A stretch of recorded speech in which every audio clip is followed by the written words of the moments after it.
Alors, Bezrat Hashem ce soir, avec l'aide de Dieu, on va parler donc de l'enseignement numéro 4. Tu veux pas t'asseoir à côté de moi, Ron? On dirait le mec qui prend des notes derrière. Ah, c'est pour pas que tu sois veuillez noter. Loin, ouais. Bezrat Hashem. Ça va, le mec, il est avocat quand même. C'est fini le boulot, frérot, ça a été Et Kitso, avec l'aide de Dieu ce soir, on va étudier l'enseignement numéro 4. Donc c'est une des plus belles conversations qu'on va avoir, Bezrat Hashem, avec l'aide de Dieu. On va parler d'un sujet qui est énormément important. C'est un sujet qui est de base, on va dire, les gens ils appellent ça, on va dire, un peu Kabbali, on va dire. Un peu Kabbalah, un peu... En vérité, c'est pas du tout de la Kabbalah. En vérité, on va parler d'un sujet qui est mondialement important. On va parler de, je répète, Malchut Dikdusha, Malchut des Sitra, la royauté divine, la royauté de l'autre côté. C'est quoi la royauté divine? C'est quoi la royauté de l'autre côté? Alors, en vérité, le monde en entier, c'est un équilibre de royauté divine, royauté de l'autre côté. C'est un équilibre. C'est un équilibre, et c'est un petit peu ce qu'on avait parlé, la façon de... Pourquoi Kadosh Baruch Hu, il a le nom de Hachem, c'est-à-dire Yud, Ke, Vav, Ke, et il y a le nom de Elohim. Pourquoi il y a deux noms? Pourquoi il y en a 3? Pourquoi il y en a 4? Pourquoi il y en a 7? Pourquoi il y en a 10? Pourquoi il y en a 13? Pourquoi il doit en avoir autant? Alors on avait expliqué que chaque nom, c'est en fonction de comment il réagit à Kadosh Baruch Hu, de la façon de ses midot. C'est-à-dire je ne vais pas dire de qualité parce qu'on parle de Hachem, mais des mesures. C'est surtout des mesures. Il y a une mesure qui est bonté, il y a une mesure qui est miséricordieux, il y a une mesure qui est rigueur, il y a une mesure qui est victorieuse. Chaque chose, d'accord? Mais en général, on parle du nom le plus important, c'est le nom de Yud Ke Vav Ke, Hachem. Quand on dit Yud Ke Vav Ke, c'est le nom le plus important. Celui-là, il appartient très beaucoup à Kadosh Baruch Hu. C'est le nom d'Hachem, mamash, le nom de Dieu. Il contient tous les noms, tu veux dire. Il contient tous les noms. Maintenant, il y a un deuxième nom tout de suite après, c'est le nom de Elohim. Le nom de Elohim, il appartient à Dieu, mais pas que à Dieu. Il appartient aussi à tous les dieux qui se sont faits des dieux. Pardon? Ouais. Pas compris. Là. Ça veut dire, comment on appelle un autre dieu? D'accord? L'Avodazara, les autres Avodazara. Elohim. Elohim. Lotasu Elohim Acherim. Donc, il a dit le nom Elohim. Donc, le nom de Elohim, c'est pas un nom qui est spécifique à Hachem, c'est un nom qui est général. Et ça, c'est très grave. Ça, c'est très grave. Pourquoi? Parce qu'on donne de la puissance à un autre. Et c'est qui l'a donné? C'est Hachem qui l'a donné. Pour qu'il y ait le libre arbitre, pour qu'il y ait un équilibre. Mais c'est très grave quand même. Parce que le mot de Elohim, la racine de le mot Elohim, c'est El. El, c'est la force. Takif. C'est quelque chose de très fort. El. C'est un dieu de guerre. C'est un dieu qui rentre, qui vient, il va faire la rigueur, il va mettre en place chacun, etc., etc. Donc quand on appelle tous les autres dieux, soi-disant, comment on appelle Avodat Elilim? D'accord? Le service des dieux. Donc dans le mot Elilim, il y a le mot El. Donc dans le mot El, il y a aussi le mot Elohim. C'est juste en pluriel et en singulier. Donc c'est très grave qu'aujourd'hui, les autres dieux, ils ont leur force de divinité, on va dire, qui est complètement... c'est l'anachon, ça veut dire c'est quelque chose... Ouais, c'est faux, c'est complètement faux. Mais pour qu'il y ait une sorte d'équilibre, ils puisent de la force. Maintenant, la plus grande question, donc, que ce soir on va en parler, que Rabbi Nachman y parle, d'où ils puisent cette force? D'où ils ont cette force? Comment c'est possible? Maintenant, vous savez, quand je parle des autres dieux, je ne parle pas d'Afka des autres dieux, des dieux, vous allez me parler du Bouddha, ou alors de je ne sais pas qui. Non, ça c'est grossier, c'est aussi ça. Mais aujourd'hui, il y a beaucoup d'autres dieux. L'argent, c'est un dieu, l'argent. L'honneur, c'est un dieu, l'honneur. Le pouvoir de parler, d'avoir ça aussi, c'est un dieu. D'accord? La mode, d'accord, les mannequins, tout ça, c'est un dieu, c'est tout un monde en entier que tout tourne autour. Nous, on fait pas attention, d'accord, mais chacun ici, comment on est habillé. Nous, on croit qu'on a pris un pull de notre armoire et qu'on s'est juste habillé en 5-7 et on est sorti dehors. Pas du tout. Il y a des centaines de milliers de personnes dans le monde en entier qui ont étudié comment le pull il doit être, comment il doit se mettre, etc. Et toi, sans savoir, parce que toi, tu sais pas, mais le fait est que tu le mets sur toi, quand tu le mets sur toi, ce pull, il y a la pensée de ces milliers de personnes qui ont pensé comment le faire, comment le découper, et sans que tu le saches, tu es dedans, cette histoire-là. Sans que tu le veuilles. Tout. Une montre. Comment ça s'appelle, un parfum. Comment on aime le parfum sucré, pas le parfum comme ça, le parfum de Chanel, pas le parfum de je sais pas quoi, Habit Rouge, etc. C'est quoi tout ce genre d'où ça vient? Ça vient pas juste d'un odorat. Non, c'est une chorma élokite, c'est une sagesse énorme, mais c'est pas une sagesse, c'est plus que ça. C'est un dieu. Ça s'appelle Elilim. Ce sont les Elilim, sans qu'on le veuille, parce qu'on ne pense pas à tout ça, mais sans qu'on le veuille, dans ce monde-ci, c'est ce qu'on avait expliqué dans la Torah. Dans la Torah de Rabbi Nachman, il a dit, tant qu'on est dans ce monde-ci, il y aura toujours le mal et le bien. Ce sera que dans le monde futur que tout sera bien. Pas parce que tout sera bien, parce qu'on va comprendre que même dans le mal en lui-même, c'est du bien. Les gens, ils se trompent, ils croient que quand Machar viendra, quand le monde futur, tout sera bien, tout sera comme il faut. Mapitom. Qu'est-ce qu'il y aura dans le monde futur? On va multiplier, quadrupler notre cerveau jusqu'à ce que notre cerveau, il va comprendre qu'en fait, tout le mal qu'il y a, que nous, on croit que c'est du mal. En fait, c'était exceptionnel. Mais on n'arrivait pas à le comprendre, c'est tout, ce sera que ça. Umala haaretz dea et Hashem kamaim layam mechasim. Quand Mashiach viendra, il y aura une abondance de connaissances de Dieu, que cette abondance-là, elle va nous perfectionner dans notre cerveau, qu'on va être illuminé, comme on dit, je ne sais pas si c'est le mot illuminé, mais abondance. On aura de l'abondance de connaissances jusqu'à qu'on va détecter que chaque chose qui nous arrive, c'est la perfection. Et ça va être le top niveau. C'est pour ça que tout sera bien. Mais aujourd'hui, dans ce monde-ci, on n'a pas cette connaissance. Donc aujourd'hui, malheureusement, on a ce détectage de ça c'est bien, ça c'est pas bien, ça c'est moins bien, ça c'est pas très bien. On a ce problème-là. Rabbi Nachman, il dit, moi, j'ai la possibilité de vous faire apprendre comment vivre dans le futur aujourd'hui. Donc quand il dit qu'en réalité la multiplication des connaissances, Ouais. en réalité elle vient pour révéler le nom d'Hachem encore plus. C'est ça qu'il veut dire. Pour unifier le nom de Dieu. Prendre le nom de Yud Kevavke et Elohim. Exactement. Et qu'il soit un seul nom. Et d'ailleurs, aujourd'hui, je l'ai appris ça. Un chidouche.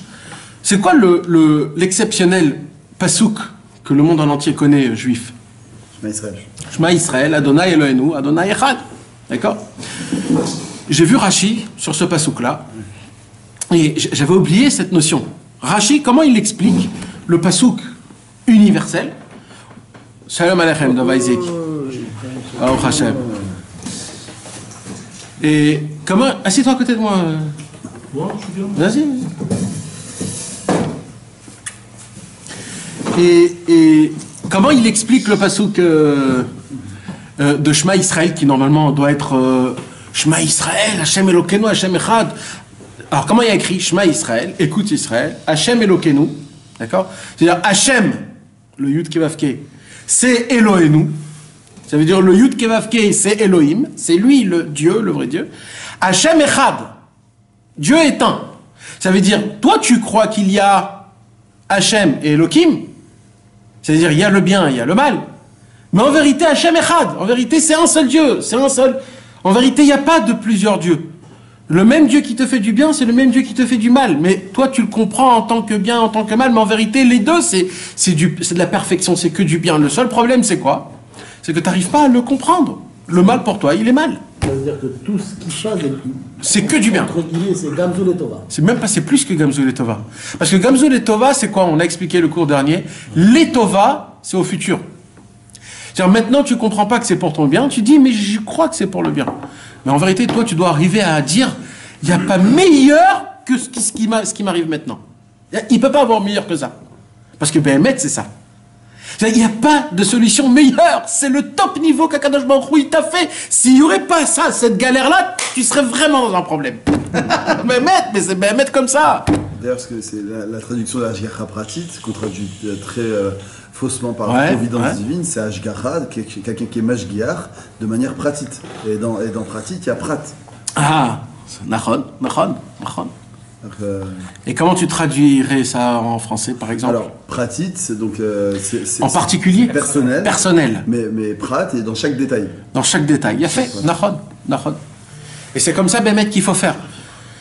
Et donc, Bekitsour, mes amis, et donc Rabbi Nachman, il nous dit, c'est donc la Torah numéro 4, d'accord?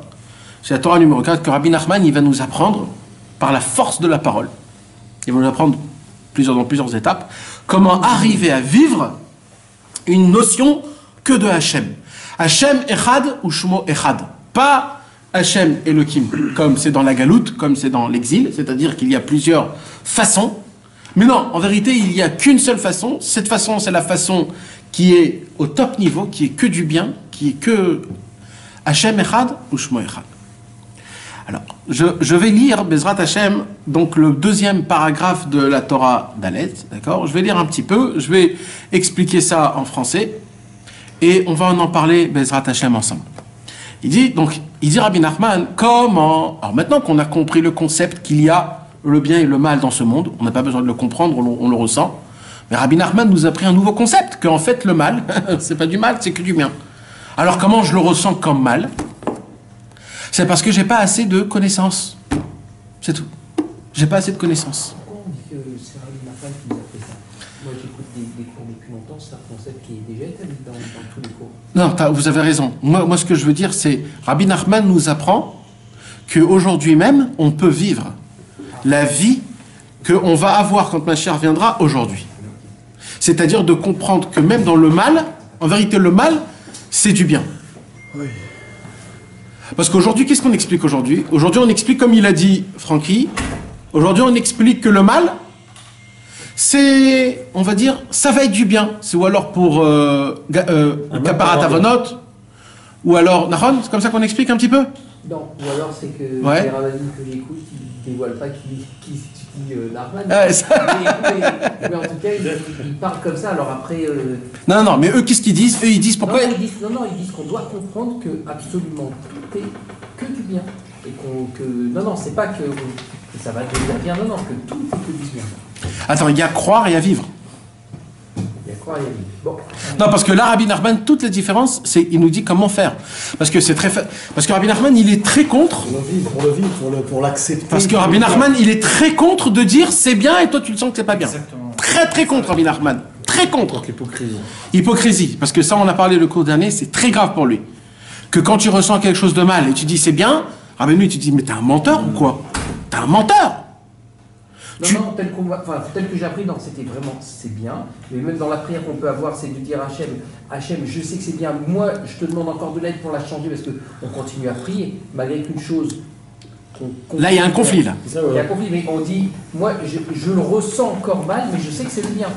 On n'est pas toujours au niveau. Ouais, mais si tu savais que c'était bien, tu le ressentirais pas comme mal. Si, tu peux le ressentir Ça, encore mal. c'est- Tu peux pas être au niveau de. tu peux Nahon. être au Oui, niveau c'est- de- c'est- Nahon. C'est trop compliqué. Tu ressens la Mais chose. c'est encore une Tu sais que c'est douleur bien, pour mais tu pries pour toi. que ça s'arrête. Dans ces cas-là, quand tu ressens le mal, ça s'arrête. Ah oui, il te dit c'est un mal pour un bien. Ah, Nathan, c'est quoi le comportement que tu dois avoir? Non, le comportement. Si c'est mal, mon frère. Si tu le sens mal, c'est mal. Ne va pas te faire un bilboul bas de noir. Si c'est mal, mon frère. En mal à ça. On peut pas. On est pour l'instant en prison. Tu veux mentir? Même David Amelech, il a dit j'ai mal, je me sens mal, je vois pas le bien. Il a dit David Amelech dans les Teilim. Il dit des dizaines de fois. Il a pas dit comme sous le Tova. Pourquoi? Parce que pour l'instant, je suis dans cette prison du mal. Par contre, il dit Rabbi Nachman, pour que tu ne restes pas là-bas, tu es obligé de quoi? De commencer à te rappeler de toutes les bonnes choses qu'Hachem t'a fait. Comme ça et comme ça, je me suis marié, j'ai des enfants, j'ai un toit.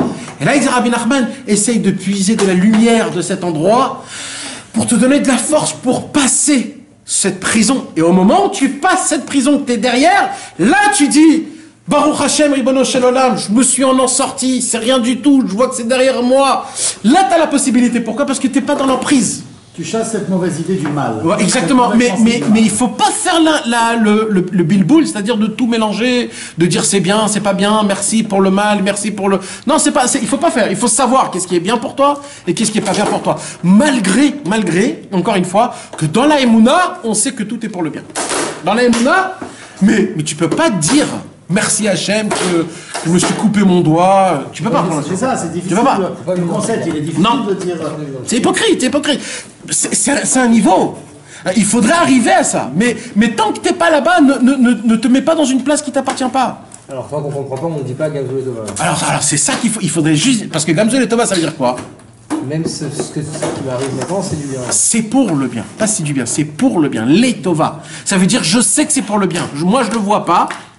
Je sais que c'est pour le bien. Donc, Bevadaï qu'il faut dire Gamzol et Tova. Il faut dire Gamzol et Tova. Mais si je ne pense pas. Oui, mais ça t'es obligé. Mais de là à venir et dire que c'est mon bien à moi et parce qu'après, tu peux pas prier pour qu'Hachem il t'en sorte de ton problème. Et n'aie pas peur de faire du bruit. Tu peux ça, c'est bien, mais tu peux dire, comme à mon niveau, ça va être difficile pour moi de vivre avec ce bien-là. Ouais. Alors sors-moi de ce mal, Hachem, sors-moi de ce mal et fais-moi... Je vais te raconter une histoire. Écoute cette histoire. C'est une histoire... Regardez comment c'est beau. Rabbi Israël dans vos desserts et comment c'est beau Rabbi Israël Cordonner. Comment il te donne le chemin à la perfection. Rabbi Israël Cordonner, qui était le rave de Rabbi Israël Ber, ils se retrouvaient en Ukraine dans le Chorev, comme on dit. En hiver. L'hiver de l'Ukraine, mes amis, c'est pas... Voilà. Maintenant, lui, il s'est retrouvé avec une toute petite veste. Une redingote. D'accord? Il faisait moins 16, moins 40, je sais pas combien. Et il se retrouve sans rien. D'accord? Alors, alors, écoute bien comment c'est beau. Il va à Rabbi Israël Cordonner faire Itbo des doutes. Il va dans la forêt, il dit Ribono Shel Olam. Donne-moi un manteau pour me réchauffer. Et si tu ne me donnes pas de manteau pour me réchauffer, fais-moi comprendre dans mon cerveau que j'ai pas besoin de manteau et que j'ai pas froid. À l'un ou l'autre. Mais tu peux pas me laisser sans les deux. Voilà, t'as compris? Il n'a pas dit merci de ce que j'ai, Kaparatavanot, ma pitonne. Moi, tu dois pas me laisser. Ou tu me donnes un manteau, ou tu me rends sadique. Mais entre les deux, tu me laisses pas. Je dois avancer dans ma vie, tu comprends? Et c'est ça le Inyan. C'est pas tout est pour le bien, Kaparatavonot, je vais. Non, mon frère, non, moi, il faut que j'avance. Il faut que j'avance. Bevadaï, c'est ça le Hémet, ça fait partie du Hémet. Tu comprends? Moi, je dois avancer. Moi, je suis un khayal, je suis un soldat d'Hachem. Je dois avancer, moi. Je peux pas me faire soi-disant comme si que. Etc. Pas les mythos, quoi. Surtout pas. Parce que dans la Vodat Hashem, Parce que dans la Vodat Hashem, on peut tomber très vite dans le mytho. Et ça, Rabbi Nachman, il a dit dans Sichot Haran, ça s'appelle dans le mytho, dans le Il faut même recevoir une force. ben Vataï, juste aujourd'hui, Dafka, j'ai parlé de ça avec un ami, on a parlé de ça. Aujourd'hui, mes amis, c'est la Iloula de Rabbi Shmuel Hurwitz. Oui. Ce soir, un des très grands Chaverim de Rabbi Israël, un très grand tzadikim, etc. Et donc on parlait de lui, on parlait de ça. Et un jour, Rabbi Shmuel Hurwitz, c'était un très grand tzadik. Hein. Alors maintenant, quand moi je vous dis un très grand tzadik, tout de suite dans votre cerveau, il y a ce qu'on appelle le Avodat Elilim, Le Médamé. le Médamé. Tout de suite dans votre cerveau, c'est un très grand avec des péotes qui comme ça et qui pleure. C'est ce que nous on connaît quoi, à peu près. Mais je vais vous raconter Rabbi Shmuel Hurwitz. Un jour, il y avait quelqu'un qui voyageait à Méron et il voit Rabbi Shmuel Hurwitz assis par terre en train de manger des glibettes comme ça, comme ça. Srelos. Alors, t'as la possibilité de dire qu'est-ce qu'il est en train de faire. Et de l'autre côté, il faut savoir que Rabbi Shmuel Hurwitz, il n'avait pas de quoi manger. La seule chose qu'on lui avait donnée, c'était des glibettes. Donc, tu peux penser comme tu as envie, mais c'était des vrais tzadikim. C'est-à-dire, c'est des personnes qu'ils ne pensaient pas en temps, parce que c'est un rave, ouais, je vais pas m'asseoir par terre. Il était fatigué, il avait faim, donc il a mangé, il avait que des glibettes à manger. Moi, je m'en fous du monde. Celui qui veut, il pense à moi comme il a envie, etc., etc. Top. Et Rabbi Shmuel Hurwitz, donc un jour, lui, il renforçait Ne jouez pas les manières, hein, mes amis. Mangez et sentez-vous chez vous à la maison. Il y a. T'es sûr, Nathan? Ouais, Bevada, il faut pas. Non, mais ça veut dire ne faites pas. Voilà, exactement. On est en train de parler de Hémet là. C'est exactement tous les ignones que je suis en train de parler. Ah ouais, très bien. Ah, s'il y a des assiettes, comme ça, on va mettre ça. Partout. Super. Les kits sont, mes amis. Et toi aussi, mange. Tiens. Non, moi après, moi, à la fin. Ah, non, à la fin. À la fin. Mais qui qu'est-ce qui se passe? Il se passe que Rabbi Shmuel Horvitz, donc lui, il était en train de... Il renforçait beaucoup les Chassidés Breslev en Amérique. Il y avait une nouvelle manigance, je vous parle de ça, il y a 50 ans, 60 ans. D'accord? Il y avait des Chassidés Breslev qui sont venus en Amérique et qui ont fait un grand kirouv en Amérique. Mais comme il n'y avait pas de Breslev Behemet, donc ils étaient très assoiffés de savoir c'est qui Rabbi Nachman, etc., etc. Alors Rabbi Shmuel Horvitz, lui, qu'est-ce qu'il faisait? Il envoyait des lettres, plein de lettres, aux Américains pour les renforcer. Et de ça, ils ont fait des livres et tout en entier, etc. Et maintenant, eux, qui connaissent rien du tout, alors eux, ils se disent, Rabbi Shmuel Horvitz, ça doit être le plus grand des plus grands. Ils ont reçu des lettres pendant des dizaines d'années qui leur parlent de Chidushé Torah, sur Rabbeinu, sur le Likutei Moharan, sur le Sipurei Maasiot, etc., etc. Un jour, des années, ils passent, et ils se disent, on va venir en Eretz Israël pour voir le grand Rabbi Shmuel Horvitz. Et Rabbi Shmuel Horvitz, alors ils sont venus, ils s'attendaient à voir un très très grand avec un... Alors écoutez comment c'est beau cette histoire. Ils sont venus dans la grande Breslev à Mea Sharim, et ils sont venus là-bas, je ne me rappelle plus des noms, d'accord, mais eux ils connaissaient pas, donc il n'y avait pas d'apparence, ils savaient pas c'était qui, quoi, etc.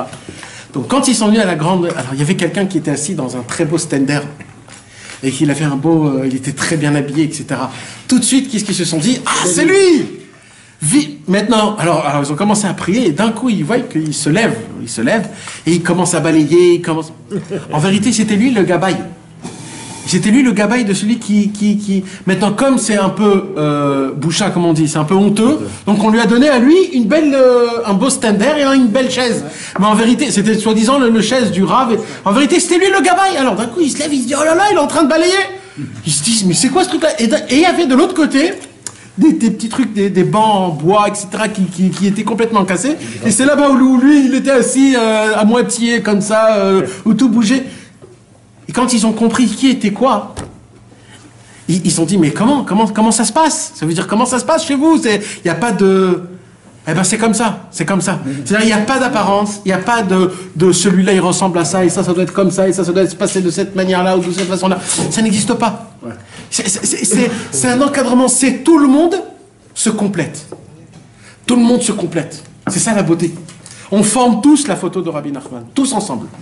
Mais au moment où il y en a un qui va avoir un peu plus du puzzle, il est plus dans le puzzle. Parce que le puzzle, il est un rentre dans l'autre, un est dans la même forme que l'autre, un forme tout ensemble.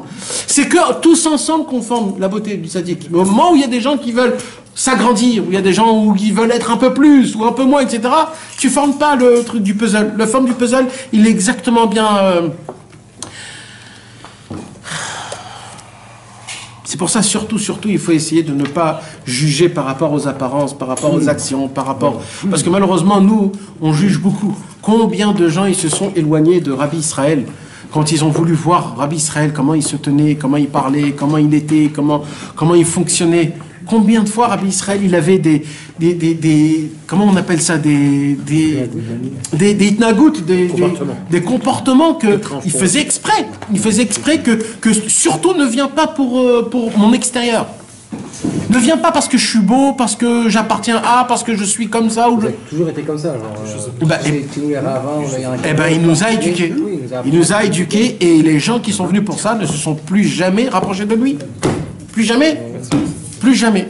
Alors, il est où le bien là-dedans? Il est où le bien là-dedans? C'est le Hémet. Nous, on doit chercher le Hémet. Oh, mais là, ils vont pas compter. On s'en fout. On va pas se plier pour ça. On va pas devenir des chakranim. Le but, c'est de leur apprendre, non? Pas du tout. Le but, c'est le Hémet. Le but, c'est le Hémet, mon frère. C'est ça, le but. Le but, c'est pas de rapprocher. Les gens, ils croient. Nous, on n'est pas des Arabes. Oui. C'est pas le but, c'est pas de rapprocher.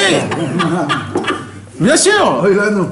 C'est pas ça le but, mon frère. Quand t'es habitué à un chemin. Non, mais alors change d'habitude. Ouais, mais c'est facile de dire ça comme ça. Mais c'est pas facile. C'est la fin. Mais c'est la fin, ma chère. Il va venir pour qui? Pour des guignols? Pour des chakranim, il va venir.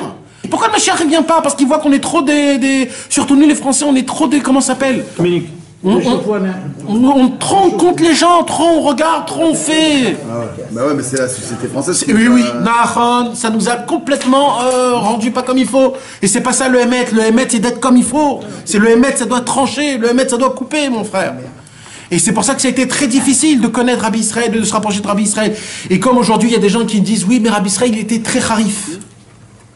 Très, comment on dit, piquant, parce qu'il était très dur. Ah bon? Comme ça, toi, tu dis, et la Torah, elle est pas harif quand elle te dit qu'il faut tuer Amalek? Ah non, il faut être gentil, il faut les rapprocher. Mais homme, femme et enfant. Mais la Torah, c'est le Hémet. Le tzaddik, c'est le Hémet. Malheur à celui qui commence à parler et à dire des paroles à droite, à gauche, comme ça, pour tout faire tout beau. Peace in love. C'est pas peace in love, c'est shalom ve Hémet à vous. Le shalom, il va avec le Hémet. On peut pas faire le shalom sans le Hémet. On peut pas. Le shalom, il est avec le Hémet. La vérité, elle doit brûler. La vérité, elle doit transcender la vérité. On en a marre de dire à la vérité, baisse-toi. Non, la vérité, elle doit lever son cou et dire, c'est maintenant, c'est comme ça. Tov, on est un petit peu trop... Vezot abechina, i efshar leasig. Cette bechina-là, c'est-à-dire, c'est quelle bechina on parle? On parle de la bechina du bien et du mal. On a expliqué... Rabbi Nachman nous a donné un pasouk dans les Teilim que David Amelech, il avait dit, vous vous rappelez de l'histoire avec David Amelech? Quand David Amelech, il avait très peur de Shaoul. Alors il est parti où? Il est parti à Gath, le roi de Gath, Shalom Aleichem. Il est parti au roi de Gath. Et le roi de Gath, c'était qui? C'était le frère de Goliath. Alors lui, il s'est dit qu'il va aller là-bas, peut-être qu'il va être sauvé. Il va là-bas, et on l'attend là-bas avec des coups de marteau. Et là, il s'est dit, ouh, je me suis mis. Et c'est là où il a dit le psaume numéro 56. Tout le psaume numéro 56, il parle quand David Amelech, il s'est sauvé chez Gath, et là-bas, on l'attendait avec des coups de marteau. Et là-bas, qu'est-ce qu'il dit David Amelech? Il dit, ce qu'il rapporte Rabbi Nachman, Ba'Hashem alel davar, Be'Elohim alel davar. Hachem, je te loue dans le bien comme dans le mal. Parce que même dans le mal, je sais que c'est pour le bien. Et de là, Rabbi Nachman, il nous apprend que David Amelech, il avait compris là-bas même que malgré que je vois que c'est très grave ma situation, mais c'est certain que ce qui se passe avec moi, c'est pour le bien. Et de là, Rabbi Nachman nous apprend le fait de combien il faut se mettre dans le bien. Alors il dit Rabbi Nachman, mais comment nous on peut vivre ça? Comment on peut le vivre ça? Que même dans le mal, on voit que c'est que du bien. Le vivre, pas le croire. Le croire, on est tous obligés. Le vivre. Vezot abechina yefshar leasig. Ce niveau-là, on ne peut pas l'atteindre. Ela keshema ale bechinat malchut dikdusha me'agalut mi ben ha'akum. Que à une seule possibilité. C'est quoi cette possibilité? Quand on élève la malchut dikdusha, quand on élève la royauté divine de la royauté des autres, des goïms. D'accord? Sitracha, c'est l'autre côté. Il ne faut pas dire le mal, on dit l'autre côté. Le côté obscur. D'accord? Il y a le côté divin, Akadosh Baruch Hu. Il y a le côté obscur. C'est quoi le côté obscur? C'est ce qu'Akadosh Baruch Hu, d'ailleurs, ça parle vraiment de notre situation d'aujourd'hui. On est bientôt Purim, Bezrat Hashem. Et dans Purim, on voit que depuis qu'il y a eu Amalek, Akadosh Baruch Hu ne peut pas ni s'asseoir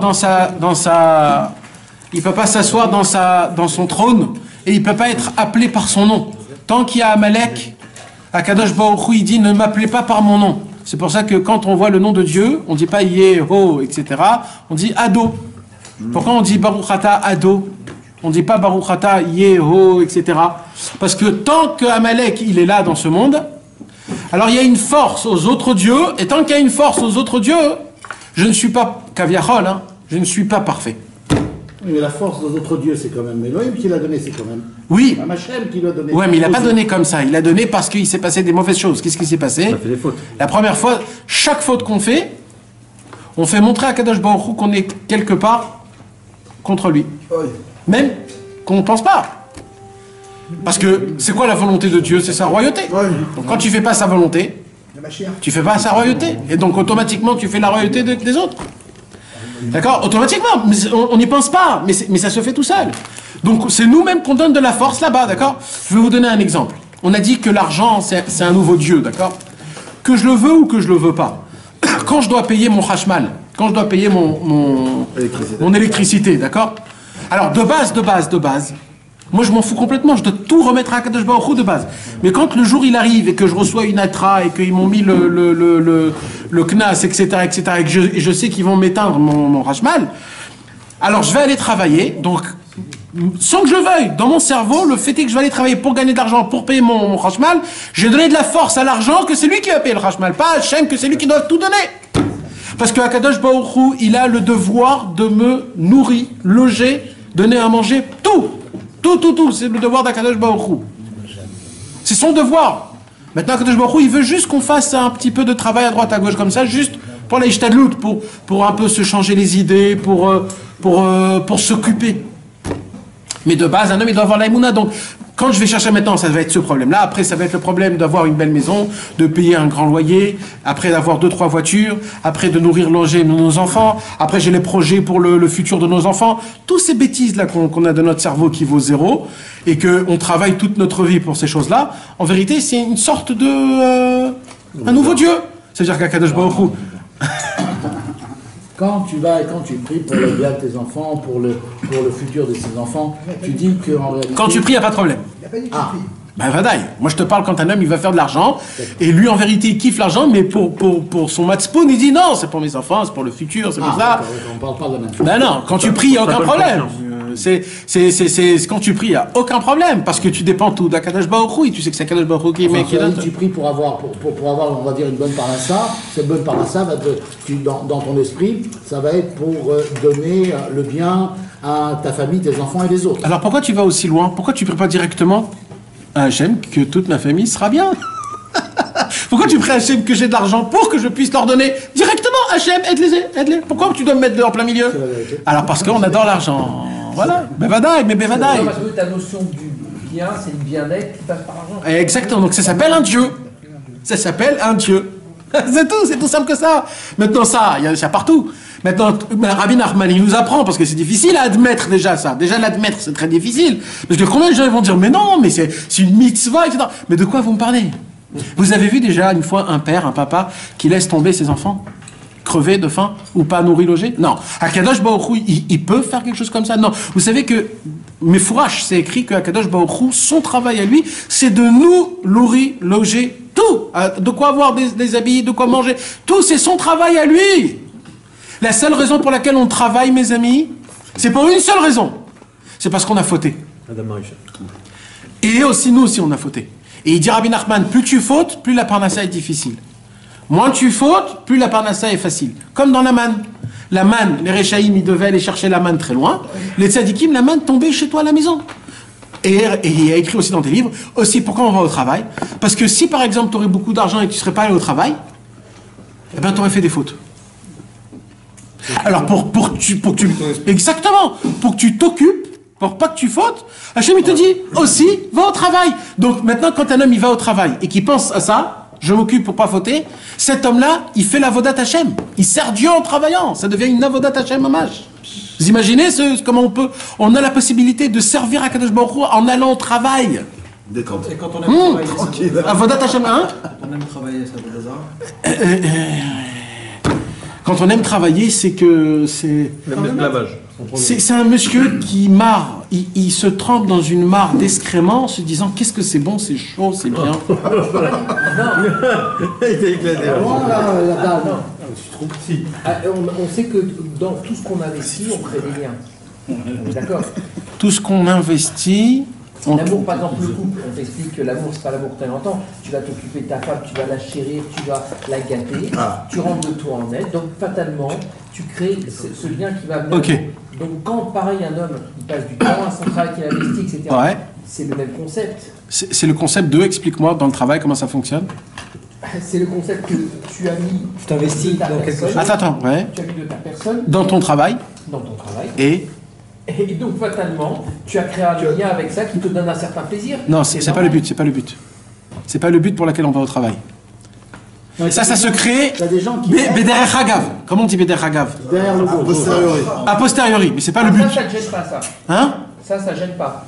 Non, ça gêne pas. Si c'est une conséquence, ça Mais le but, il faut se rappeler, Comment tu expliques Tu travailles pour vivre, tu vis pas pour travailler, c'est ça que tu veux dire. travailler, c'est une punition. Ok.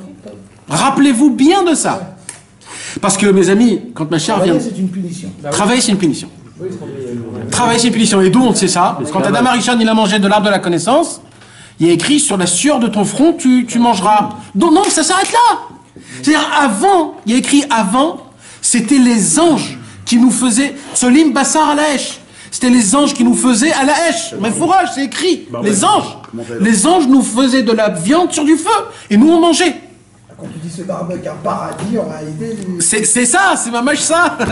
Mais maintenant, c'est une punition. Maintenant, plus on s'enfonce, plus on fait des fautes, plus encore on travaille. Maintenant, d'aimer le travail, c'est d'aimer sa punition. C'est pour ça que j'ai dit le monsieur qui se dit je suis dans une mare d'excréments. Mais maintenant, c'est pas grave. Ne crois pas que c'est grave. C'est pas grave. Parce que. Non, mais je vais vous dire pourquoi. Ça, c'est la bonté d'Hachem. C'est Akadosh Baruch Hu, il nous a fait, au lieu qu'on souffre, au moins on aime. Mais ce qu'il faut que vous sachiez quelque chose, c'est que vous savez, un jour, quelqu'un, il m'a dit je veux que Mashiach, il vient, on attend que Mashiach. Je lui dis, tu sais, mon frère, j'ai pas l'habitude de le faire, mais on peut s'asseoir 5 minutes, parler de ça. Voilà, c'est un rabat, frère. Attends, et qu'est-ce qu'il m'a dit? Je lui dis, viens, on essaye de savoir qu'est-ce qui va se passer pendant le Mashiach. Je lui dis, tu sais que pendant le Mashiach, tu travailleras plus? Il m'a dit, je te crois pas. Je lui dis, bien sûr. Ça y est, on n'a plus besoin de travailler. Mais non, mais qu'est-ce que je vais faire toute la journée? Je lui dis, bah tu vas étudier la Torah. Il m'a dit, arrête. Un peu plus, c'est quoi ce truc-là, là? Je vais m'asseoir et tout attends. Mais c'est. Je lui dis, mon frère, tu sais ce qui va se passer quand tu vas étudier, tu vas rentrer dans la divinité de Dieu, tu vas découvrir la lumière d'Hachem. Il me dit, mais t'es en train de me mettre en brouillot, là, ou quoi? Il me dit, mais qu'est-ce que tu crois que quoi? Il me dit, je sais pas, ils vont travailler pour moi, je vais avoir des serviteurs. Des serviteurs? Mais qu'est-ce que tu vas faire toute la journée? Bah, il me dit, je sais pas. Je lui dis, frère, il faut que tu arrêtes de prier pour Mashiach parce que ton Mashiach, c'est très grave. C'est très grave ton Mashiach, en fait, c'est Ibiza, en fait. Tu vas aller à Ibiza, va à Ibiza, c'est ton Mashiach. Par contre, il y a un autre Mashiach. Un autre Mashiach, c'est quoi? C'est freedom. C'est quoi freedom? Dans ton cerveau, tu n'as plus aucune barrière. Exactement. Plus aucune barrière. Tu es freedom. Alors ça se trouve, Mashiach, c'est pas du tout ce qu'on Hein? Ça se trouve. c'est pas ça. Non, ça veut dire qu'en Mais vrai, pas ça veut du dire tout. Mashiach, ça se trouve. Mais c'est moi, personnellement, j'ai très peur du Mashiach, moi. Il y a des mecs qui ont déjà Mashiach, que nous on sait pas. Ça, Bevadaï, Rabbi Israël Cordonneur. Ah bah, pas de mesure. Mais les mecs, ils ont déjà. Rabbi Israël Cordonneur, Rabbi Israël, il a dit, cet homme-là, il n'a pas besoin du Mashiach. Alors, Triat Metim, c'est quand tout le monde il aura eu son Mashiach. Traite à Métim, c'est quand tout le monde aura son Mashiach. Ah, mais Tout le monde attends. il aura son Mashiach. Ça veut dire que c'est un Tu veux savoir la vraie réponse? Donc un Mashiach c'est dans la tête ou Bémet Mashiach? Ça commence par la tête. Ça commence par la tête. Il y a pour ça un cours en entier qu'on a fait, c'est la Torah du Mashiach. Il faut le voir dans YouTube. 1 et 2. Tu l'as vu? Voilà. Là-bas, on parle exactement de tout le concept. C'est un peu long, c'est pour ça que je ne peux pas rentrer dedans. Mais sur un seul pied, c'est comme ça. C'est que Mashiach, et là je vais vous dire directement, il y a des gens qui croient qu'il faut tout faire pour le Mashiach, etc. Le Mashiach, il est à la porte, il est à la porte, il est à la porte. Moi, je vais vous dire tout simplement, Mashiach, il a dit, je ne viens pas. Avec une génération pareille, vous savez pourquoi? Pas parce que je veux pas. Parce que je n'ai avec qui personne parlait. Ils me prennent pour leur kiff. Ils me prennent pour leurs vacances. Ils me prennent pour un compte bancaire gonflé. Mais ils se trompent complètement. Je vais venir, je vais leur dire, frère, arrête de bouffer des sushis. Ils vont me dire, mais t'es fou, quoi. Je vais leur dire, ne regarde pas cette femme, ne fais pas ça. Il va me dire, mais oh, mais laisse-moi un peu respirer. Le Mashiach, il dit, on n'a pas le même langage. Non, on n'a pas le même langage. Je vais leur dire de aller au mikvé tous les jours. Ils vont me dire, mais c'est quoi ce fou, là? Je vais leur dire de faire des choses qui ressemblent pas à ce monti. Ils vont me dire, mais... Alors, qu'est-ce qu'il a fait Rabbi Nachman de Breslev? Il a su ça, Rabbi Nachman. Rabbi Nachman de Breslev, il a dit, j'ai compris, en fait, il y a un problème de Shlom Bayit entre le Mashiach et le Ham Israël. Alors, qu'est-ce qu'il a fait Rabbi Nachman? Il a dit, si c'est ça, moi je vais faire le Shalom Bayit. Rabbi Nachman, il a dit, en vérité, je vais devancer le Mashiach. Je vais dévoiler tout ce que le Mashiach il va dévoiler, je vais vous le dévoiler. Apprenez-le, étudiez-le, comme ça vous aurez un tout petit peu de commencement de langage avec le Mashiach.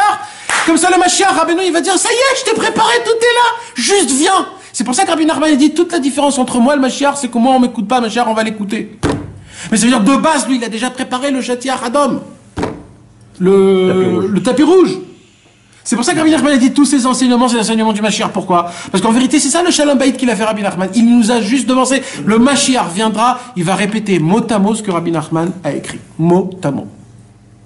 Mais au moins, On est au courant. C'est pas d'un coup qu'il va nous faire une explosion totale. C'est pour ça que c'est très grave. Ceux qui connaissent et qui n'appliquent pas, c'est très grave.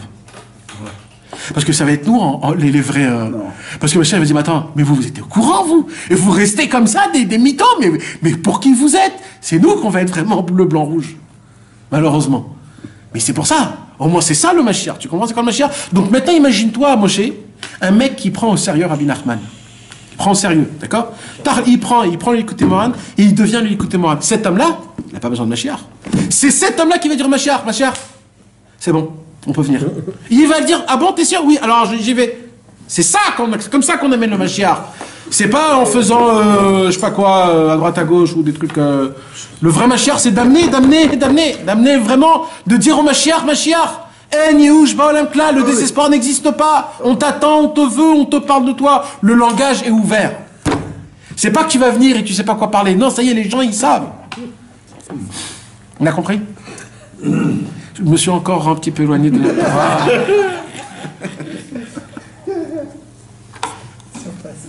Donc il y a deux malchoutes, donc il y a la malchoute d'Ikdusha, il y a la malchoute de Sitra Achara. Maintenant, il y a une très grande question. C'est quoi la malchoute d'Ikdusha, malchoute de Sitra Achara? Bon, il y a des livres et des livres et des livres, on a parlé dessus. Mais comme on est dans cette Torah et que cette Torah, elle parle surtout de la parole, alors je vais essayer d'expliquer ce soir la malchoute d'Ikdusha, la malchoute de Sitra Achara en parole. Écoutez bien ce que je vais vous dire, mes amis, c'est quelque chose qui me touche énormément à cœur. Et qui touche vraiment beaucoup de gens à cœur aussi. La malchoute, une des malchoutes, c'est quoi la malchoute? C'est la royauté, d'accord? Une des malchoutes, c'est quoi, mes amis? Surtout. Alors, il y a beaucoup de choses, d'accord? Il y a un homme avec sa grandeur, son pouvoir, sa force, son argent, comme on a parlé. Mais une des malchoutes, surtout, il dit Rabbi Nachman, c'est le pouvoir de la parole. D'accord? C'est-à-dire comment j'arrive à créer un lien avec toi? En parlant. Si je n'aurais pas parlé, je ne peux pas créer aucun lien. D'accord? Avec ma femme, comment je connais ma femme? En parlant. D'accord? Quand il y a un problème de vie ou de mort dans un jugement, comment je peux le bouger à droite, à gauche? J'amène un bon avocat qui sait bien parler. Et par rapport à ce qu'il va dire comme mot, c'est comme ça que ma vie dépend. Donc imaginez-vous comment elle est forte, la parole. D'accord? Maintenant, ça aussi, ça existe partout dans notre vie. À droite, à gauche, quelqu'un te dit, tu connais monsieur? Ah ouais, bien sûr, ouais, c'est bon, ça va, c'est pas... Ça y est, le mec, il a complètement tué juste en disant 2-3 petits mots. Bon, ça c'est ce qui arrive tout le temps. Mais maintenant, écoutez bien ce que j'ai à vous dire. Sachez une chose, mes amis. Le monde est en faillite. Et le monde est en faillite, ça fait déjà des années que le monde est en faillite. Et quand je dis que le monde est en faillite, je parle du monde Torah. Je parle du monde du service divin. Je parle du monde d'Akadosh Baruch Hu. Malheureusement, il est en faillite. Maintenant, vous savez pourquoi il est en faillite? Il est en faillite parce que tout le monde se croit qui fait partie, qu'on doit considérer ce qu'il dit, ce qu'il pense. La Torah était basée toujours sur un point. C'est quoi? Annulez-vous à la Torah. On s'annule. Dieu est venu, il a dit j'ai une Torah, vous voulez ou pas? On a dit Naaseh Venishma, on s'est annulé. Pourquoi? Parce qu'il faut s'annuler. Parce que qui on est nous? Notre cerveau est complètement... perverti. Pervers, notre cœur, il est complètement pas bien. On a grandi sur des bases qui sont complètement fausses. Tout ce qu'on aime, c'est le monde extérieur et pas le monde. Donc, on n'a pas cette capacité de pouvoir être pur pour avoir le discernement, pour discerner entre le bien et le mal.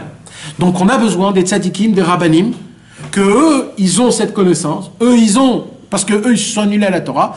Et nous, le peuple, on doit s'annuler aux rabbanim et aux tzadikim, que eux, ils nous disent quoi faire, comment faire. D'accord?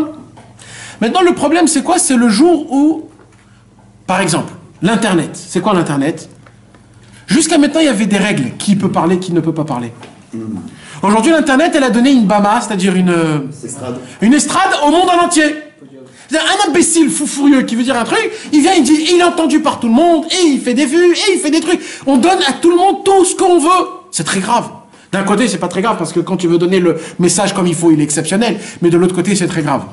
Maintenant, qu'est-ce qui se passe? Il se passe que maintenant, il y a un concours, une guerre de voix. Qui est entendu, qui n'est pas entendu? Le problème, c'est qu'à l'époque, quand on parlait comme il faut, on était entendu. Les tzadikim, les rabbanim. Mais aujourd'hui, comme chacun il a son estrade, donc la voix des tzadikim, la voix de la Torah n'est pas entendue.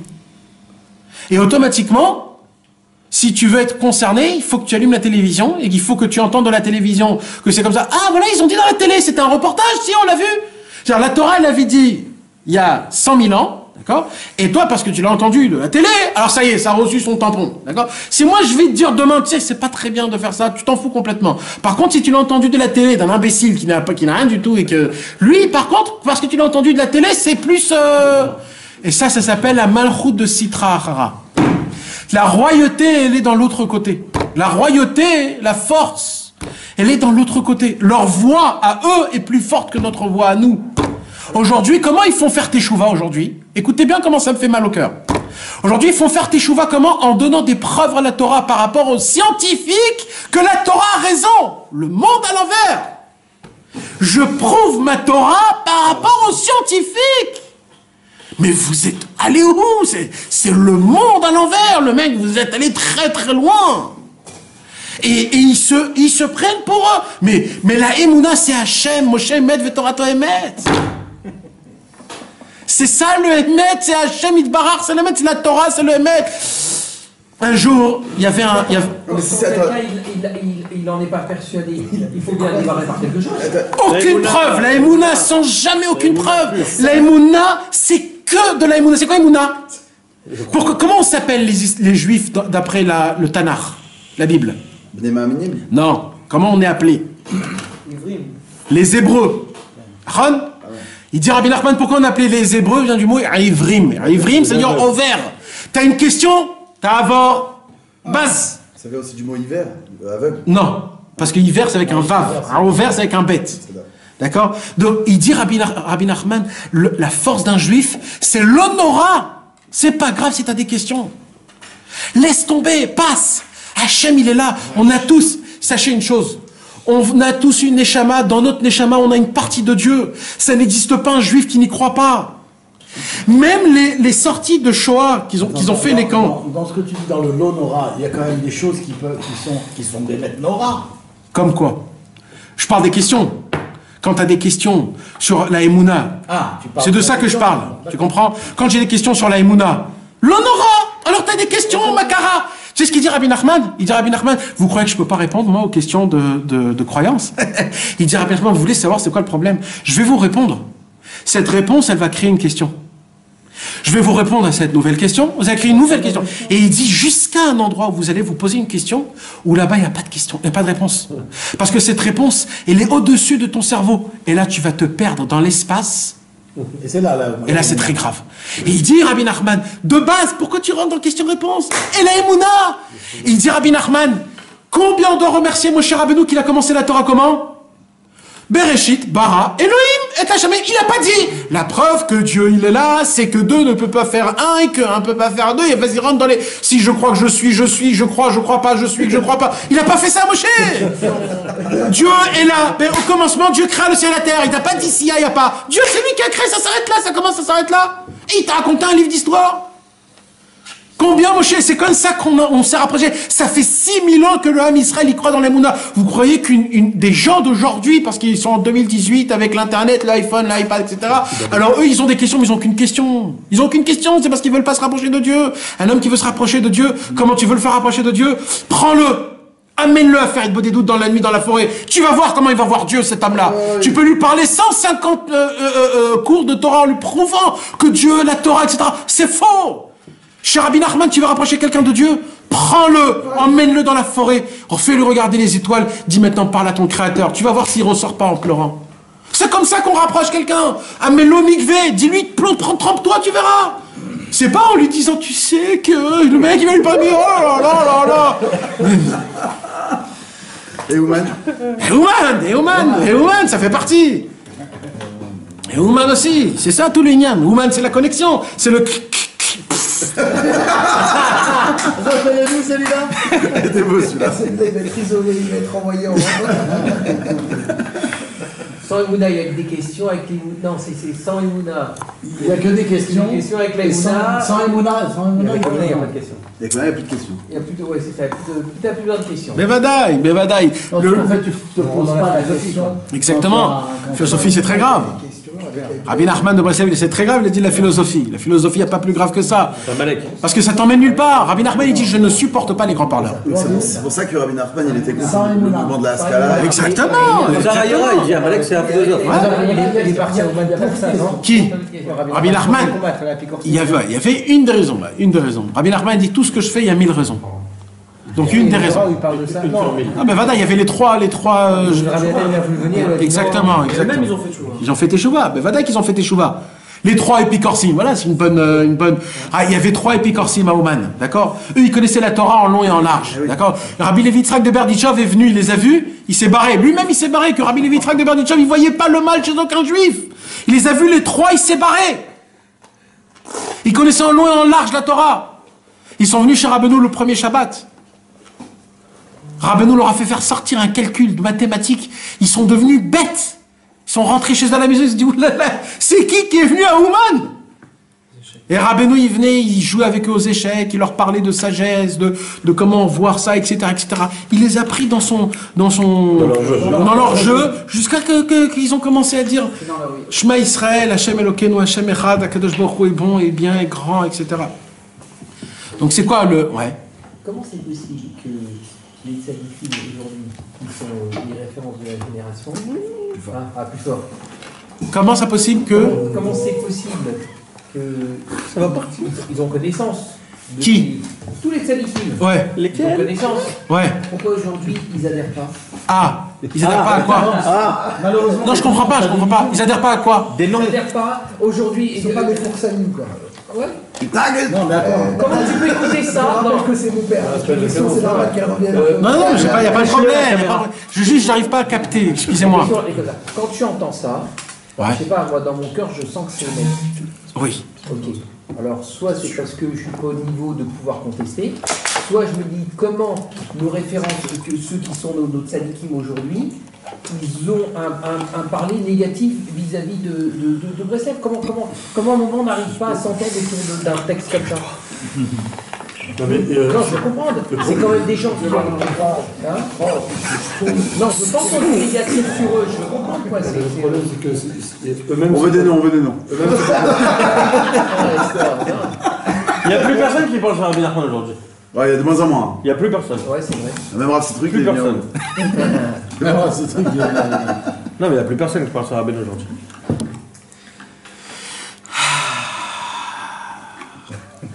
C'est des gens honnêtes. Non, mais non, sans parler de Rabbi mais c'est pas des références en vrai, ce que tu es en train de dire. Je vais te dire pourquoi.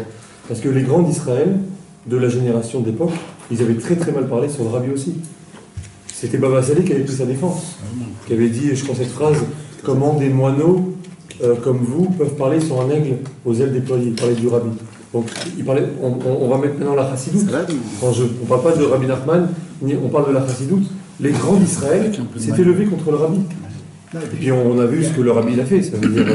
Mais je dirais pas que malheureusement il y a toujours eu des cas comme ça. Donc quand tu dis les références, quand tu dis les références ou les tzadiks de la génération, bon ben j'ai envie de dire c'est pas des références. Mais il y a aussi Il y a aussi que tu as tellement de voix aujourd'hui qu'on entend de partout. Alors c'est de ça que je voudrais revenir. Exactement. Je reviens à ce point qui est important. On a un problème. C'est le problème de Kol Mekoubal ou pas. Comment recevoir une voix? Malheureusement, il y a un bilboul en entier. On ne va pas rentrer de qui, comment et pourquoi, d'accord? Laisse tomber les rabbinim d'ici, les rabbinim de droite, de gauche. Laisse tomber, d'accord? Regarde la photo en général.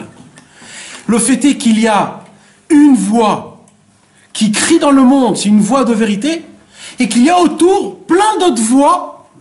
Il y a des voix contre, et il y a aussi, écoutez bien ce que j'ai à vous dire, une voix neutre.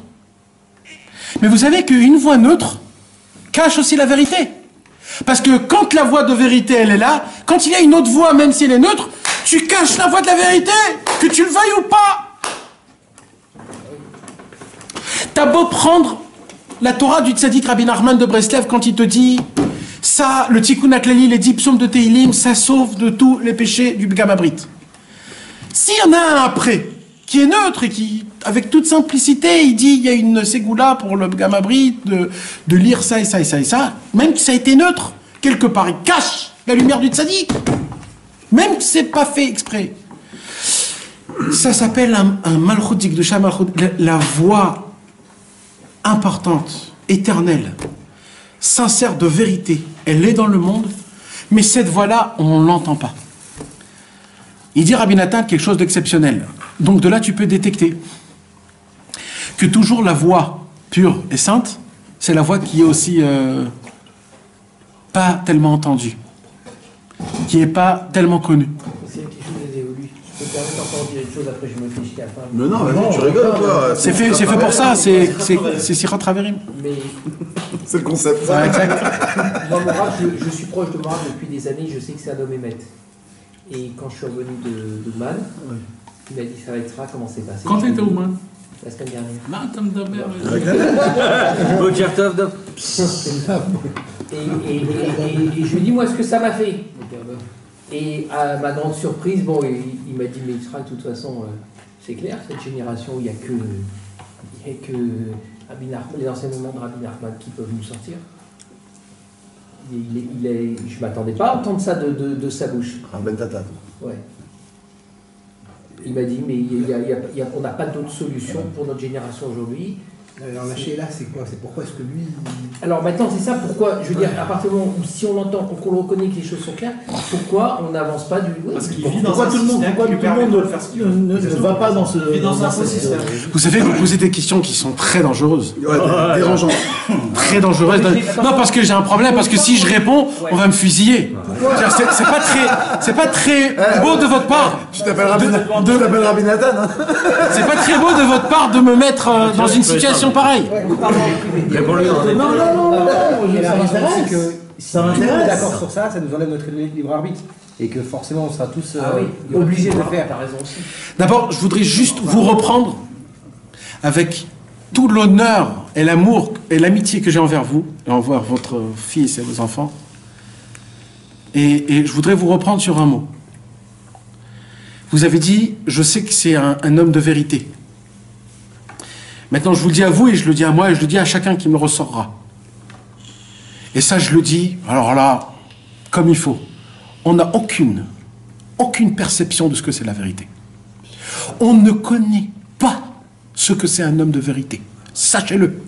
Et là, je peux vous le dire, mes mots, je les pèse. Mais ils pèsent lourd. Mais je peux vous dire qu'ils pèsent lourd. Parce que malheureusement, dans ce monde-ci, on s'y connaît dans les ta'avot. On s'y connaît, excusez-moi du terme, dans les meufs, dans l'argent, dans l'honneur. On s'y connaît dans ça. On s'y connaît pas en Torah. On s'y connaît pas en tzadikim. On s'y connaît pas en vérité en Torah. On s'y connaît pas dans ça. On s'y connaît si c'est une bonne pizza ou pas, si c'est un bon sushi ou pas. Mais on s'y connaît pas en tzadikim. On s'y connaît pas, malheureusement. C'est un bon tome. Encore une fois, je me répète, je parle pas de personne. Vous avez compris mon Inyan. C'est juste de pas dire ce mot parce que nous, on sait pas. Et je vous promets que si on fait faire descendre David Ameler, on va tous lui cracher dans sa tête. Si on fait descendre Moshe Rabbeinu, on va tous partir. Parce que c'était des gens qui étaient émettes, vraiment. Nous, on joue un jeu dans ce monde. On se la pète un peu à droite à gauche. On veut faire le gentil à côté de nos copains. On veut faire le malin devant nos femmes. Mais chez eux, ça n'existait pas, ça. Chez eux, c'était que tu émettes, il n'y a que Hachem Barach. Il n'y a rien d'autre dans le monde. Nous, on ne connaît pas c'est quoi un vrai homme de vérité. Malheureusement, les plus grandes syndiquines de nos générations, excusez-moi du terme, je le dis en pleurant parce que c'est comme ça qu'il faut le faire, ce sont des tout petits. Les plus grands d'aujourd'hui sont tout petits. Au terme de tzadikim de l'époque. Comme on lit dans la Gemara les tzadikim, on lit dans les histoires du Baal Shem Tov. On dirait que c'était il y a 5000 ans, les histoires du Baal Shem Tov, c'était à peine il y a 200 ans. Ils sautaient d'un monde à un autre monde, ils allaient à droite à gauche, ils voyaient la personne, tout ce qu'il avait pensé, tous. Mais tu dis, mais c'était où que ça s'est passé quand tout ça? À peine, il y a 200 ans, à peine 200 ans. Le monsieur, il faisait ce que tu veux. Il prenait un verre d'eau, il disait, tu veux que ce soit de l'or? Ben voilà, de l'or. C'était de l'or. Il n'y avait plus rien. Ils priaient, leurs habits brûlaient sur eux. Ils brûlaient. Mais attends, c'est pas un film. C'est du vrai. Leurs habits brûlaient dessus tellement qu'ils étaient en ferveur. Mais vous connaissez un seul mec, une fois dans sa vie, que son habit a brûlé quand il a fait Shema Israël. Un seul dans votre vie. Et ça, c'était pas les plus grands. Ça faisait partie d'une équipe de Ovda Hashem. Donc aujourd'hui, tu sais où on est? Aujourd'hui, on est dans la masse de je veux pas dire quoi. C'est pour ça qu'on ne peut pas se permettre de dire « Alors, Baruch Hashem, HaKadosh Baruch Hu nous a pas laissé en tant qu'orphelins parfaitement. » Mais il faut savoir qu'on n'est pas... C'est ça que je vous ai dit, on est en faillite. On est en faillite. Malheureusement, on ne sait pas ce que c'est la vraie amour d'Hachem, la vraie crainte de Dieu, prier comme il faut, être avec Akadosh Baruch Hu. On n'a pas ça, on a perdu. C'est pas facile de l'avoir, Nathan. Non, je dis pas qu'on l'a, je dis pas qu'il faut l'avoir, il faut juste être au courant. Du moment où tu es au courant, tu veux l'avoir, parce que tu sais que tu es dans la vérité. Non. Si tu ne l'as pas... Moi, ce que j'ai dit, c'est que pour pas faire de parallèle, de croire qu'aujourd'hui, parce qu'aujourd'hui, il y a des gens qui croient que oui, on est à la perfection de notre judaïsme. Non. Mais Bevadaï, que oui. La majorité des gens aujourd'hui, tu leur poses la question, bien sûr qu'ils te disent, oui, moi, mon rave, il est comme ça, il est très bien, moi, je suis très bien, les écoles, ils sont super, etc. Mais les amis... mais ça, c'est une façon de parler. Mais non, il y a des gens qui le vivent vraiment.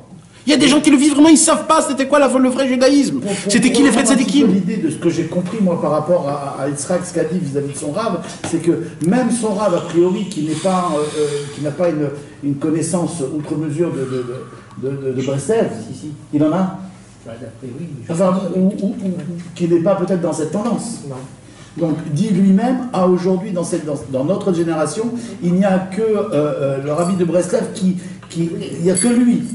Il n'y a que son chemin. Sauver la génération. Donc cette génération, donc ces gens-là, nous et tous les gens qui sont autour de nous, qui sont aujourd'hui, ont reconnu aujourd'hui la chassidoute de Rabbi Nachman, on devrait tous y être. On devrait tous y rentrer. Ouais, sur ça, j'ai pas répondu. Hein. C'était juste une petite réflexion sur le mot de Emet. Pour répondre à ça, je ne peux pas répondre d'une manière normale. En tout cas, ce que je peux dire, c'est que le Yetzer Hara, il fait son travail à la perfection et que malheureusement, pas tout le monde est au courant à la perfection de la grandeur du tzaddik Rabbi Nachman et du chemin. Ils ne sont pas tous au courant, pas tous. Même ceux qui ont étudié les livres de Rabbi Nachman. Et c'est un manque de connaissances en vérité. On a le meilleur exemple, c'est la Torah qui nous le donne. J'ai envie de te dire, c'est que où il y a le Hémet, il y a la controverse. Où il y a le Hémet, il y a des embûches. Et on le voit avec Yosef Hatzadik. Puisque on savait que lui c'était le Hémet et ses propres frères étaient contre lui. On le voit dans nos générations. Il y a le Hémet et il y a des gens aussi, parce que les frères, c'était pas des rigolos. C'était tous des tzadikim exceptionnels. Et ils étaient contre lui. Donc la Torah nous donne aussi cet exemple-là. Où il y a le Hémet, il y a une controverse. Et ça a toujours été le cas. Il y a toujours eu des gens contre les gens qui allaient à l'inverse d'une tendance. Donc, je sais pas, moi, je trouve pas ça... mais ils étaient à la hauteur de cette controverse. Aujourd'hui, ils ne sont pas à la hauteur de cette controverse. Tu dis que certains rabbanim, aussi importants qu'ils soient, ou aussi... je sais pas. Non, j'ai besoin de... Je ne suis pas en train d'essayer de contredire, je suis tout simplement en train d'essayer de comprendre pour éclairer ma pensée. Non, il y a une seule simplicité, c'est très très difficile d'être simple. C'est quoi la simplicité? C'est que voilà, encore une fois, il y a 200 ans, avant qu'il parte de ce monde, Rabbi Nachman Breslev, il a fait un vœu. Il dit celui qui viendra au Man, essentiellement au Rosh Hashanah, qui donnera une pièce de Zdaka, qui dira les 10 psaumes du Tikkun HaKlali, je me retournerai de long en large. Dans l'humanité, je le sauverai de l'enfer par les périodes, je lui donnerai la réparation de son âme dans ce monde. Si quelqu'un est à la hauteur de ce tzaddik qui, lui, il a parlé, alors qu'il fasse le même vœu. S'il n'a pas cette force-là, s'il n'est pas dans cette plateforme-là de tzaddikiout, de sainteté, de pureté, et du but que Hachem lui a donné ce tzaddik-là, parce que Rabbi Nachman il a parlé, alors qu'il aille aux mains, qui se soumette à plus grand. Ça, c'est une vraie forme de trait de caractère d'un homme de Torah, d'humilité véritable. Et de Hémet aussi. Il dit, voilà, il a dit ça, Rabbi Nachman, j'y vais parce que moi, à l'intérieur, je sais que je ne peux pas faire cette chose-là. Je ne peux pas promettre à personne. Donc, Rabbi Nathan, il a dit, c'est un isayon. Il n'y a pas eu d'autres tzadikim qui ont... personne. Même Baal Shem Tov, Baal Shem Tov n'a pas promis... personne. Personne. Non, et puis tu le vois que depuis 20 ans que ça s'est ouvert... mais c'est extraordinaire. Voilà. Et pourquoi? Parce que le monde... J'étais à Oman avec... ça a été pour moi une certaine révélation. Mais maintenant... Ça veut dire, on y croit au tzaddik quand on est à Ouman. Maintenant, l'épreuve, c'est quand on n'est plus à Ouman, qu'est-ce qu'on fait avec? C'est ça. Tu comprends? C'est bien pour ça que, me concernant, alors que je n'étais pas du tout je suis tellement attiré par par cette chassidoute que je commence à comprendre le pourquoi j'ai été là-bas et ce qui m'est arrivé. Donc, effectivement, c'est la recherche du Hémet, effectivement, c'est la recherche de la simplicité, effectivement, c'est la recherche de la vérité. Et tout ce que le Rav Nathan vient de nous dire, personnellement, je le prends en tant que tel. Et non pas, quand je pose des questions, c'est pour éclairer cette vérité et cette attitude que je souhaite avoir. C'est pour ça c'est pour te répondre juste que la marloquette aujourd'hui au niveau des gens qui sont contre, des rabbinim qui sont pas contre vraiment, mais pas très pour. Alors ils sont pas à la hauteur de la marloquette, les Shem Shamaïm il y a 300 ans ou il y a 2000 ans ou il y a 1000 ans sur Rabbi Shimon Bar Yochai ou sur tous les tzadikim de cette trempe-là, tu comprends? S'ils étaient à cette hauteur-là, alors ça serait une vraie marloquette, mais en réalité c'est des gens comme c'est des petits qui... Moi, je voudrais juste poser une question par rapport au Rav Lubavitch, au Rav... vas-y, laisse tomber, mon frère. Enfin, non, je sais pas. Non, pourquoi? On va sur la Torah d'Alet, c'est mieux d'aller sur la Torah d'Alet, non, Nathan? C'est mieux d'aller sur la Torah d'Alet. Je ne sais pas. Peut-être cette question, elle est... Mais peut-être après, peut-être? En off. Juste pour terminer le petit B. Qui Arshav Amalchut, comme il dit Rabbi Nachman, car même maintenant, la royauté et la même chala, comment on dit la même chala? La gouvernance, la hakoum, appartient aux autres forces. Ou Bishvilze, c'est la raison pour laquelle Nikraim Avodat Elelim Shelahem Beshem Elohim. C'est pour cela que leur Avodazara, leur force, elle est appelée au nom de Elohim. Pourquoi Elohim? Parce qu'ils ont une puissance. Ki yonkim mi bechinat malchut anikra Elohim. Car en fait, d'où ils ont leur force? Ils têtent toute leur force de chez nous. Quand nous on faute, quand on n'est pas dans les droits chemins. Ki Moshe Katouv Elohim malki mikedem. Ça, c'est dans le psaume de Tehilim numéro 74. Ce psaume-là, il a été dit quand le Beth Amikdash a été détruit. Quand le Beth Amikdash a été détruit, il a vu ça. David Ameller dans le monde futur, Maskil Asaf Lama Elohim Zanarta la Netzach Yeshan Apra Betson Maritecha Admatai Elohim Yecharev Tsar Yenet Soyev Shimcha la Netzach. Là-bas il parle de Elohim, là-bas on parle de quoi? Elohim Malki Mekedem, c'est-à-dire que les autres ils ont de la force sur nous. Elohim Malki, Elohim Meler. Le Elohim il a de la royauté. Et de quel Elohim on parle? Des autres, ceux qui sont venus écraser le Beth Amikdash, le temple. Il dit Rabbi Nachman ou Kshemalin Bechinat Malchut mi Benakum. Par contre, quand on arrive à élever la royauté divine de les endroits pas bons, c'est-à-dire comment? Qu'on lui donne de la force à la vraie voix, à la voix du tzaddik. On lui donne de l'importance, on la diffuse dans le monde, on l'élève, on lui dit c'est lui qu'il faut l'écouter, il n'y a que lui qui peut t'aider. Il dit par contre, alors là tu fais un autre pasouk.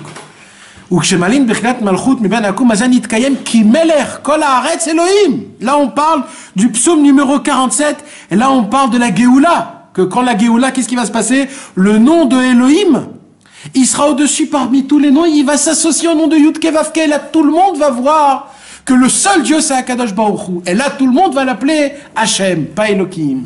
Parce qu'ils vont tous comprendre que la vraie royauté c'est Akadosh Baruch Hu. Donc la Rabbi Nachman il nous a apporté deux psukim, un pasouk du Khurban et un pasouk du Beth Amikdash qui va se lever. Et les deux en même fonction d'Elohim. Un, c'est que quand Rasvé Shalom, tu donnes de la force à l'autre voix, c'est-à-dire à la Malchut de Sitra Achara, tu vas dire oui, etc. Tu leur donnes comme quoi oui, on peut l'entendre, etc. Donc qu'est-ce que tu fais? Automatiquement, même que c'est pas fait exprès, tu caches la voix de Dieu, la voix de l'espoir, la voix des tzadikim, la voix de la lumière, la voix de la vérité. La vérité, on n'a qu'une, il n'y a pas 10. La vérité, on n'a qu'une. Moshe, Emet, Vetorato, Emet. C'est un. Shema Israël, Hashem Elokeinu, Hashem, Echad. Il n'y en a pas deux, pas trois, pas quatre. L'unité, c'est Dieu est un.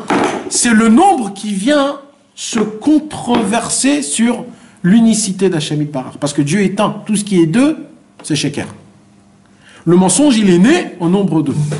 Tout notre travail à nous, c'est de tout ramener à un. Tout ramener à Hachem. Tout rendre un. Tout élever la création d'Akadosh Baruch Hu en un. Et c'est comme ça qu'on va, au fêter, qu'on va essayer de donner de l'importance à la vraie voix, c'est-à-dire quand les tzadikim y viennent, et qui donne de l'espoir au peuple juif, et qui donne de la force au peuple juif, qui donne de la joie au peuple juif, qui donne de la réparation au peuple juif en disant faites comme ça, faites comme ça, faites comme ça. Quand vous donnez la force, qu'est-ce que vous faites? Vous élevez la voix du tzaddik, qui était jusqu'à maintenant très très bas, qui n'était pas reçu, qui n'était pas... Et maintenant vous la faites remonter. Et grâce à ça, elle grandit énormément, énormément, énormément. C'est pour ça un petit peu qu'on peut comprendre, on peut découvrir un petit peu... Moi, j'ai fait le calcul. C'est un peu spécial ce que je vais vous dire.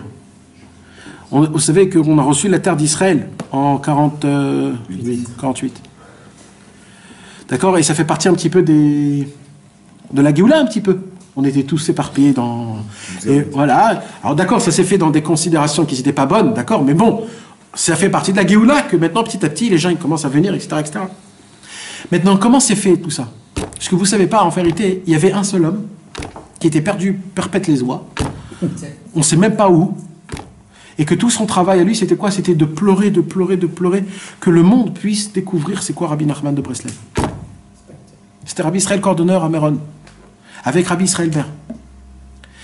Et cet homme-là, il a fait ce travail-là, que la voix du tzaddik puisse être entendue dans le monde. Le jour où Rabbi Israël Cordonneur a commencé à avoir des liens avec le premier ministre d'Israël, Shlomo Zalman Shalzar, quelques temps plus tard, on a reçu la terre d'Eretz Israël. Et vous savez quand? Le jour où Rabbi Nachman de Breslev est rentré à Ouman. Le 5 Iyar. Le 5 Iyar, le jour où Rabbi nous rentrait à Ouman, c'est le jour où on a reçu la terre d'Israël.